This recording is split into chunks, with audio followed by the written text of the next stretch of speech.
नमस्ते। आज हम सप्त धातु के बारे में जानेंगे। तो आयुर्वेदिक डॉक्टर्स के पास जब कोई भी पेशेंट आते हैं with any kind of symptom, तो वी डोंट ट्रीट सिम्टमेटिकली। जैसे कोई नी पेन लेके आता है या स्पाइनल पेन लेके आता है तो सिर्फ उन्हें पेन किलर्स देना, या कोई अगर एसिडिटी के साथ आता है तो उन्हें सिर्फ एंटासिड्स देना, या कोई हेयर फॉल से कोई आता है तो उन्हें हेयर ऑयल देना या कंडीशनर शैम्पू सजेस्ट करना, या कोई इनफर्टिलिटी या मेंस्ट्रुअल रिलेटेड इश्यूज़ लेके आता है तो उन्हें डायरेक्टली यूट्राइन लेवल पे काम करने वाली मेडिसिन्स देना, ये ऐसे आयुर्वेदिक शास्त्र में हम लोग ट्रीट नहीं करते हैं।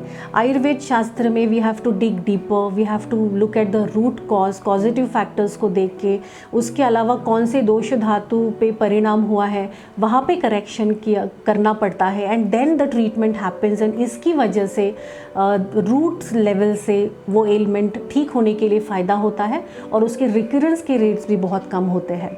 तो उसी एक पैरामीटर का जो आयुर्वेद शास्त्र में एक्सप्लेन किया है या डिस्क्राइब किया है, जिसे हम लोग धातु बोलते हैं, उसके बारे में हम लोग जान के लेंगे।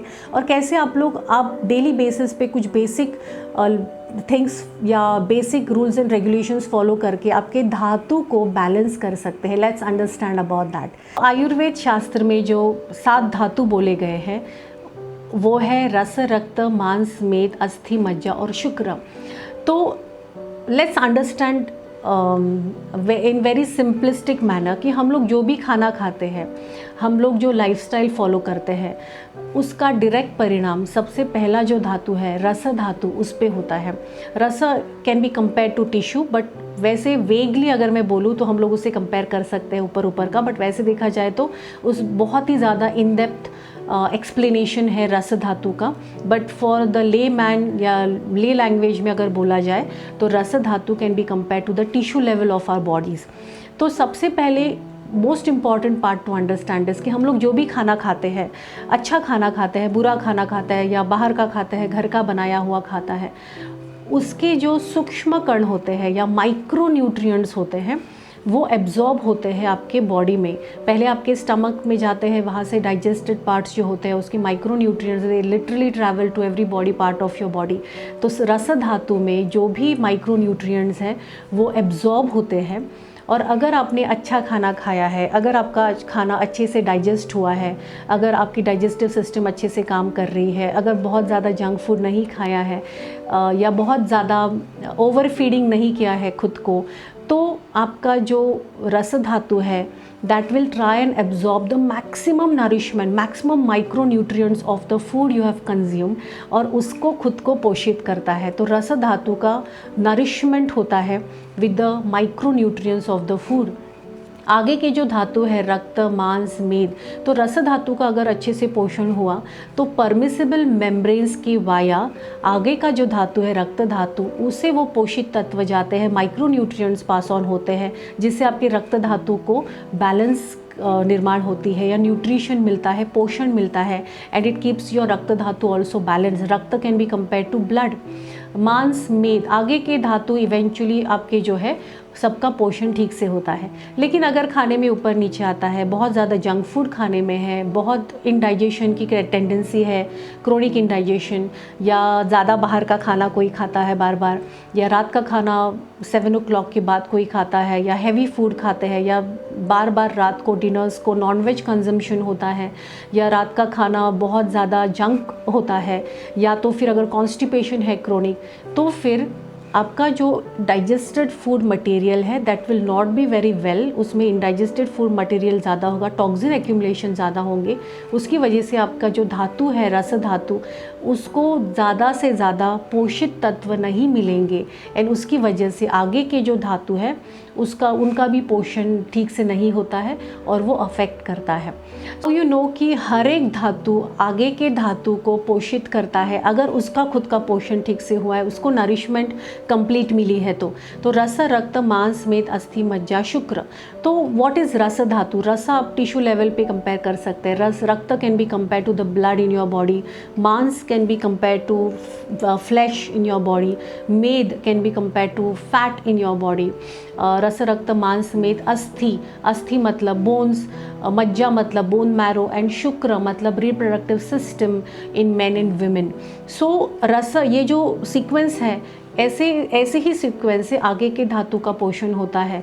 लेकिन अगर आपके रस धातु को ठीक से पोषण नहीं मिलता है तो आगे के धातु का पोषण ठीक से नहीं होता है, and eventually that may lead to certain elements related to that particular dhatu. अगर I give you very beautiful example, अगर रस धातु का पोषण ठीक से नहीं होता है तो स्किन एलिमेंट्स दिखाई देते हैं। स्किन एलिमेंट्स मतलब skin dullness, specially skin darkening होती है। इवन इन स्मॉल किड्स, आजकल छोटे छोटे बच्चों में भी हमें दिखता है कि उनकी नेक डार्क हुई है या स्किन पे पैचेस आए हैं, तो उसकी वजह से, या स्किन डल दिखती है, तेज जो बोलते हैं हम लोग, किसी के स्किन पे नहीं होता है, तेजस्वी त्वचा हम लोग जिसे बोलते हैं।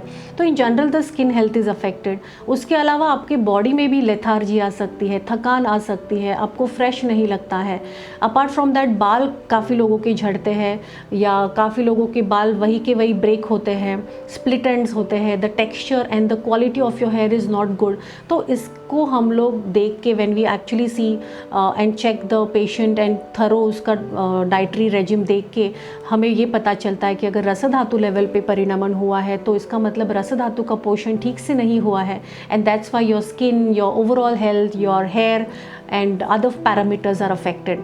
इसके अलावा रक्त, अगर कोई स्किन एलिमेंट्स लेके आता है, जैसे हम लोग ब्लड इम्प्योरिटीज़ होते हैं तो एक ना अनेक स्किन एलिमेंट्स होते हैं, तो रक्त धातु को उस लेवल पे हमें करेक्ट करना पड़ता है। आगे चल के मांस और मेद, काफ़ी फीमेल्स में या मेल्स में अगर सडनली बहुत ज़्यादा वेट पुट ऑन कर लिया है उन्होंने, और उसे हम लोग अपाचित मेद धातु की वृद्धि बोलते हैं, या क्रिएशन, या ऐसे बोलते हैं कि अपाचित मेद धातु निर्मिति होती है। तो मेद धातु मतलब द फैट, बेसिकली अगर ओबेसिटी बहुत ज़्यादा है तो मेद धातु अपाचित स्वरूप से निर्माण होता है, और उसकी वजह से आगे के जो धातु है उनके पोषण में भी इंटरफियरेंस निर्माण होता है। इसलिए काफ़ी बार ऐसे होता है कि बहुत सारे फीमेल्स अगर ओबेज हैं and if they come with PCOD, irregular menstruation या इनफर्टिलिटी या प्रोलॉन्ग्ड हैवी साइकिल्स या सिस्ट फॉर्मेशन, तो हमें सबसे पहले वेट लॉस करना पड़ता है, मेद धातु जो अपाचित है उसे करेक्ट करना पड़ता है, एंड देन ओनली आगे के जो आपके धातु है या आगे के जो आपकी सिस्टम है उसमें करेक्शंस दिखते हैं। तो इसीलिए we have to correct at that level also. Apart from that, आगे का जो धातु है अस्थि, योर बोन्स, तो अस्थि धातु मतलब बेसिकली धातु लेवल पे, as I said it's a very in depth explanation, but अब आपको वेगली बताने के लिए आई वुड से कि bones, your bone health is very much related to the previous dhatus also. तो अगर पहले के धातु का पोषण ठीक से नहीं हुआ है तो eventually it will affect your bone health. तो बोन हेल्थ को अफेक्ट करके आपको अलग अलग प्रकार के जॉइंट एलिमेंट्स हो सकते हैं, रूमेटिज्म हो सकता है, स्पाइनल इश्यूज़ हो सकते हैं। इसके अलावा आपको बाल, हेयर रिलेटेड इश्यूज़ भी हो सकते हैं। काफ़ी छोटे छोटे बच्चों के आजकल नाखून जो होते हैं, नेल्स होते हैं, वो ब्लैक होने लगे हैं। काफ़ी पेशेंट्स ऐसे आते हैं जिनके बच्चों के लिटरली नाखून जो है वो पूरे काले हो गए हैं। फर्स्टली लेट्स अंडरस्टैंड कि हमारे जो बॉडी में अस्थि धातु है, बोन्स है, उसका मल भाग होता है बाल और नाखून, हेयर एंड नेल। तो अगर hair and nail related issues हमें दिखते हैं तो हमें बोन मतलब अस्थि धातु के लेवल पे काम करना पड़ता है, उसे ट्रीट करना पड़ता है, एंड देन आपको बाहर करेक्शंस या चेंजेस दिखते हैं। देन द शुक्र धातु, if you talk about the shukra धातु, तो reproductive system in man and women, एक वेग टर्म में यूज़ करूँगी जिसे हम लोग बोल सकते हैं। तो man and women when they come up with issues related to the reproductive system, जैसे मैन में अगर सीमेन रिलेटेड प्रॉब्लम्स है, किसी का स्पर्म काउंट कम है, मोबिलिटी कम है, या स्पर्म मॉर्फोलॉजी एबनॉर्मल है, तो उन्हें भी हमें पहले से देख के ट्रीट करना पड़ता है आगे के धातुओं से रिलेट करके। And similarly in females who come with menstrual disorders या इनफर्टिलिटी या इरेगुलर साइकिल्स, तो हमें सिर्फ शुक्र धातु पे या सिर्फ यूट्राइन लेवल पे देख के उन्हें ट्रीट नहीं करना पड़ता है। वी हैव टू सी कि पहले के धातुओं के लेवल पे कहाँ कहाँ इम्बैलेंस है, एंड उस हिसाब से वहाँ पे करेक्शंस करके then only we can expect a correction at the shukra dhatu level. तो this is a very beautiful parameter explained in Ayurveda, और जिसका इन डेप्थ एक्सप्लेनेशन है एंड इम्पॉर्टेंस भी है। तो मोस्ट इम्पॉर्टेंट पार्ट कि आपको अगर आपके ये सारे धातु को बैलेंस रखना है तो वेरी इंपॉर्टेंट थिंग इज़ आप खाना टाइम पे खाइए। खाने का टाइम रात को सूर्यास्त के बाद, स्पेशली डिनर्स सूर्यास्त मतलब आफ्टर 6:30 7 o'clock के बाद ना खाए। That is the most important factor, और ये बहुत इम्पॉर्टेंट फैक्टर है जो कॉमनली दिखता है आजकल सब लोगों में, छोटे बच्चों से लेके बड़ों तक। हम लोग अपना खाना 9, 9:30, 10, 11 बजे खाते हैं। सो जिसकी वजह से इनडाइजेस्टेड फूड मटेरियल निर्माण होता है, your body is not able to digest the food, जिसकी वजह से टॉक्सिन्स क्रिएट होते हैं। एंड सिर्फ वहाँ तक ही वो सीमित नहीं होता है, आपके जो सप्त धातु है रस रक्त मांस में, उनके लेवल पे नरिशमेंट फुलफ़िल नहीं होती है, जिसकी वजह से आपको एक या अनेक प्रकार की बीमारियां हो सकती हैं। तो always remember, eat on time. बाहर का खाना कम से कम खाइए।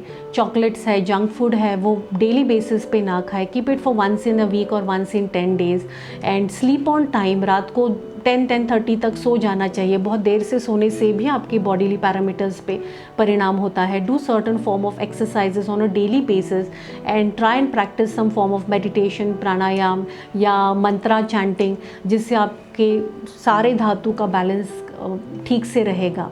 सो ये छोटी छोटी चीज़ें भी अगर आप फॉलो करते हैं तो भी आपके धातु का पोषण अच्छा होगा।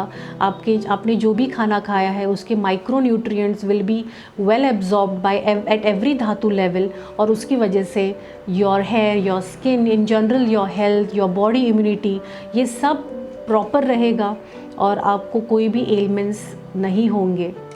So try and take the utmost care of yourself by following these basic simple things.